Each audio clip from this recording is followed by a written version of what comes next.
तर आज आपण बनवणार आहोत हुलग्याचं कढण। त्याच्यासाठी मी इथे हुलगे उकडून घेतलेले आहेत। हुलग्याचे 3 शिट्ट्या करून घेतलेल्या आहेत।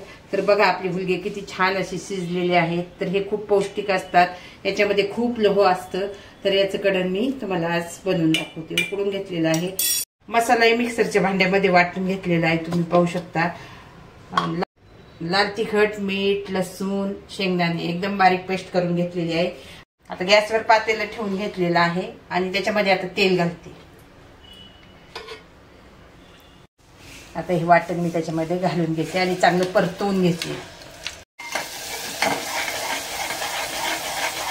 छान असं परतलेलं आहे। आता आपण जे हुलगे आहेत ते हुलगे शिजवून घेतलेले आहेत, ते हुलगे मी आता टाकून घेते।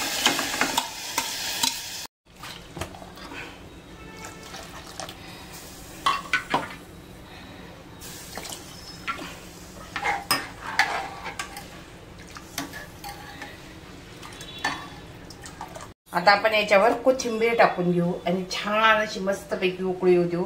खायला इकडून खूप टेस्टी लागतं आणि आपल्याला ताप सर्दी झाली असेल तर हे तुम्ही अवश्य करून खा।